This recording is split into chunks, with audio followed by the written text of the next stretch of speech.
PM Modi ने वंदे मातरम पर क्या बताया कि एक झटके में कांग्रेस का मुस्लिम लीग वाला सरेंडर एक्सपोज हो गया क्या? नेहरू, जिन्ना और कांग्रेस का तुष्टीकरण वाला वो इतिहास कि संसद में आज गजब ही बवाल मच गया।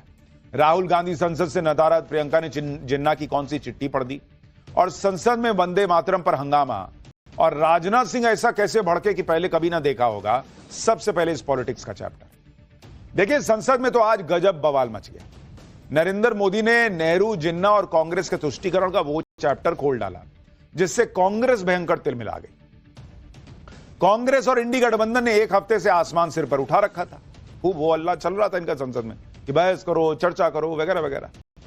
आज जब वंदे मातरम पर बहस शुरू हुई तो कांग्रेस को लगा होगा कि कहां आकर फंस गए, क्योंकि नरेंद्र मोदी ने तो धागे खोलने शुरू कर दिए। नरेंद्र मोदी ने नेहरू से लेकर जिन्ना तक किसी को नहीं छोड़ा भाई। आज आपको बताएंगे कि नरेंद्र मोदी ने वंदे मातरम पर देश को क्या बताया कि एक झटके में कांग्रेस का मुस्लिम लीग वाला सरेंडर एक्सपोज हो गया। साथ ही नरेंद्र मोदी ने कांग्रेस की तगड़ी क्लास कैसे लगाई। राहुल गांधी संसद से कहां गायब थे, उनकी बहन प्रियंका वाड्रा ने कौन सी चिट्ठी पढ़ दी जिन्ना वाली। और वंदे मातरम पर चर्चा के बीच किसने किसे जिन्ना का मुन्ना कह दिया। राजनाथ सिंह एकदम ऐसे भड़क गए कि आपने देखा नहीं होगा। भाई राजनाथ सिंह तो हमेशा कूल रहते हैं, वो अचानक कौन सी बात ऐसी हो गई कि ऐसे भड़के कि आपने देखा नहीं होगा। आपको यह भी बताऊंगा कि संसद में आज का भयंकर बवाल क्यों हुआ, किस किस ने क्या कहा। और सिर्फ ट्रेलर है क्या यह बवाल, क्योंकि अगले 2 दिन अब एसआईआर पे चर्चा होने वाली है। उसमें भी महाघमासान होगा, क्योंकि राहुल गांधी और इंडी गठबंधन ने नरेंद्र मोदी के खिलाफ असली माहौल तो एसआईआर, वोट चोरी और बीएलओ पर बनाया हुआ है। लेकिन आज वंदे मातरम पर मोदी ने जो ट्रेलर दिखाया उससे इंडी गठबंधन को कितना बड़ा झटका लगा है, इसकी आज बात होगी। इतिहास के वो पन्ने भी खुलेंगे जो देश से शायद छुपा के रखे गए थे। लेकिन पहले संसद में जो हुआ है उसका एक ट्रेलर देखिए।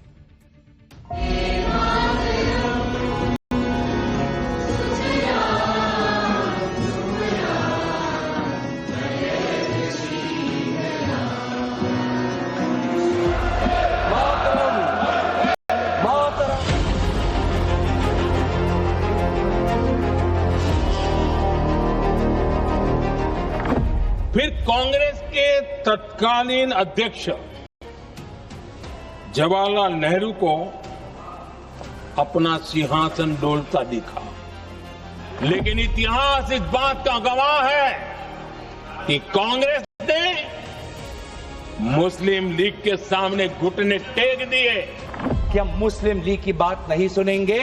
हम वंदे मातरम को नेशनल सॉन्ग का हम ये तवज्जो हम देना चाहिए। जिन्ना के मुन्ना को भी वंदे मातरम से दिक्कत है कि बंगाल का चुनाव आ रहा है, हमारे प्रधानमंत्री अपनी भूमिका निभाना चाहते हैं उसमें। दादा तबीयत तो ठीक है ना? नहीं, कभी कभी इस उम्र में हो जाता है। राष्ट्रवादी पार्टी राष्ट्र विवादी पार्टी है और गाने से ज्यादा निभाना जरूरी है।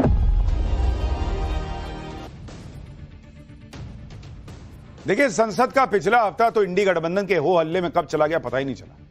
लेकिन इस हफ्ते की जब चर्चा की शुरुआत हुई तो आते ही नरेंद्र मोदी ने मोर्चा संभाला और फिर वो किया कि इंडी गठबंधन के सारे अरमान चूर चूर हो।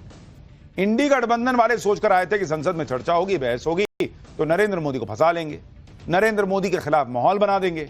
लेकिन नरेंद्र मोदी ने तो अलग तैयारी कर रखी थी।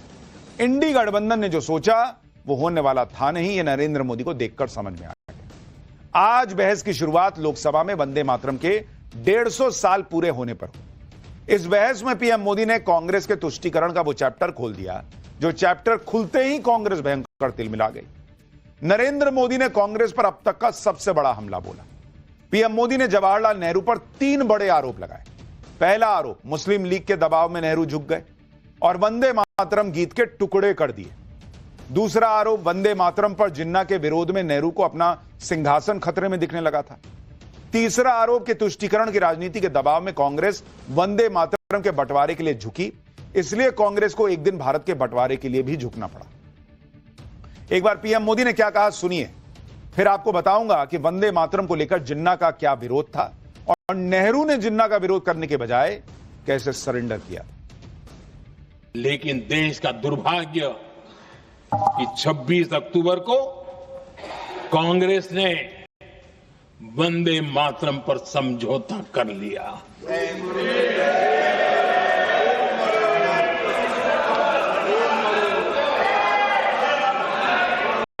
वंदे मातरम के टुकड़े करने के फैसले में वंदे मातरम के टुकड़े कर दिए। उस फैसले के पीछे नकाब ये पहना गया, चोला ये पहना गया कि ये तो सामाजिक सद्भाव का काम है। लेकिन इतिहास इस बात का गवाह है कि कांग्रेस ने मुस्लिम लीग के सामने घुटने टेक दिए और मुस्लिम लीग के दबाव में किया। और कांग्रेस का ये तुष्टीकरण की राजनीति को साधने का एक तरीका था। आदरणीय अध्यक्ष जी, तुष्टीकरण की राजनीति के दबाव में कांग्रेस वंदे मातरम के बंटवारे के लिए झुकी। इसलिए कांग्रेस को एक दिन भारत के बंटवारे के लिए झुकना पड़ा। दुर्भाग्य से कांग्रेस की नीतियां वैसी की वैसी थी है, और इतना ही नहीं, आईएनसी चलते चलते एमएमसी हो गया है। वंदे मातरम को लेकर पीएम मोदी ने और क्या क्या कहा वो बताऊं, उससे पहले देखिए कि संसद में जब पीएम मोदी बोल रहे थे तो कैसे हंगामा मच गया। विपक्ष के हंगामे पर पीएम मोदी ने चुटकी भी ली, पूछ लिया कि तबीयत तो ठीक है ना। देखिए क्या हुआ था। आदरणीय अध्यक्ष जी, दादा तबीयत तो ठीक है ना? नहीं, कभी कभी इस उम्र में हो जाता है। अंग्रेज समझ गए थे कि बंगाल की धरती से निकला बंकिम दा का ये भाव सूत्र,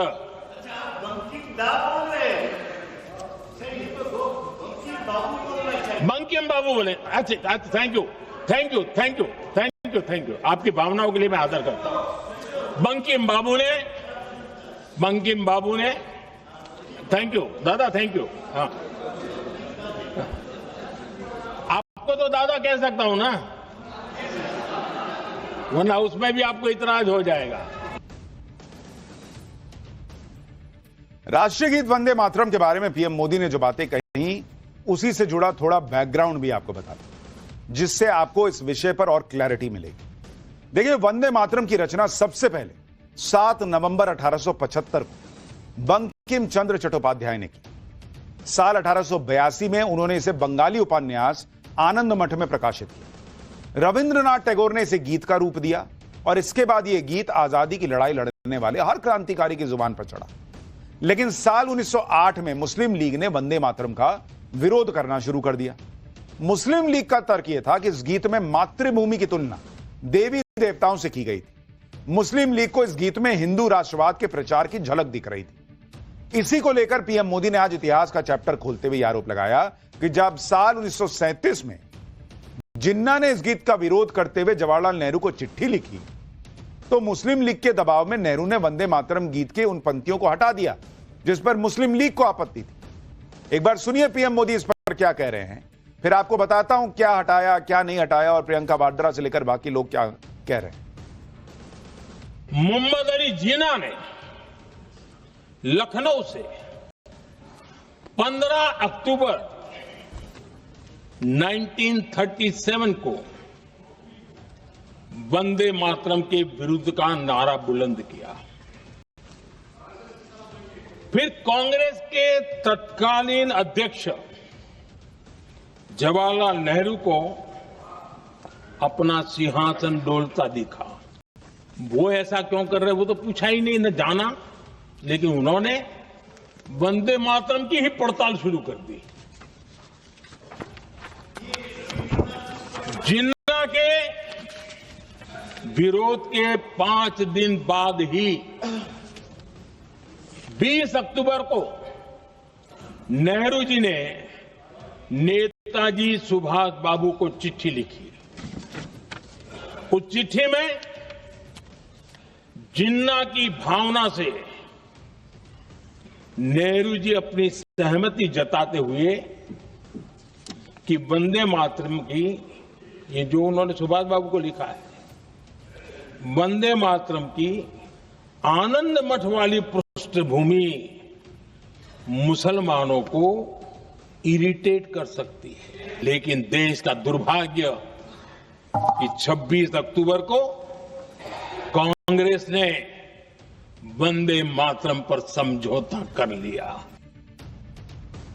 वंदे मातरम को लेकर सीधे जवाहरलाल नेहरू पर सवाल उठे तो जवाब में प्रियंका वाड्रा ने वंदे मातरम पर कांट छांट का ठीकरा नेहरू से हटाकर पूरी कांग्रेस पर फोड़ दिया।